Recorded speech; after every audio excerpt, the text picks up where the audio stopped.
കൂട്ടുകാരി, നിങ്ങൾക്കേവർക്കും എൻ്റെ നമസ്കാരം. ഇന്ന് ഒക്ടോബർ 2 ഗാന്ധി ജയന്തി.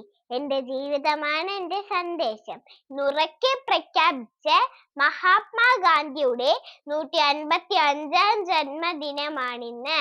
മോഹൻദാസ് കരംചന്ദ് ഗാന്ധി എന്ന അദ്ദേഹം 1869 ഒക്ടോബർ 2 ഗുജറാത്തിലെ പോർബന്ദറിൽ കരംചന്ദ് ഗാന്ധിയുടെയും പുത്ലിബായിയുടെയും മകനായി ജനിച്ചു.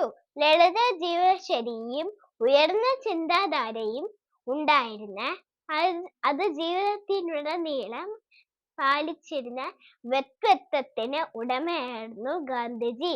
അതീവ മനുഷ്യസ്നേഹിയായ അദ്ദേഹം ഭാരതത്തിലെ ജനങ്ങളുടെ മനസ്സ് തൊട്ടറിഞ്ഞ വ്യക്തിയായിരുന്നു.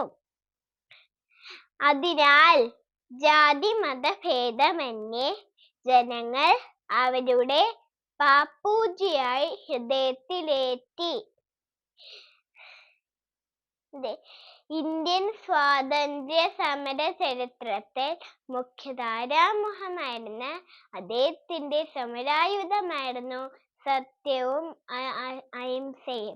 അദ്ദേഹം തന്റെ ജീവിതം രാജ്യത്തിനായി ഉഴിഞ്ഞുവെച്ച വ്യക്തിയായിരുന്നു. അതിനാൽ തന്നെ സ്നേഹത്തിന്റെയും സത്യത്തിന്റെയും ഐക്യത്തിന്റെയും സ്വാതന്ത്ര്യത്തിന്റെയും ഒറ്റ വാക്കായി ഗാന്ധിജിയെ നിർവചിച്ചുകൊണ്ട് ഞാൻ എൻ്റെ വാക്കുകൾ അവസാനിപ്പിക്കുന്നു. ജയ് ഹിന്ദ്. എല്ലാവർക്കും നന്ദി.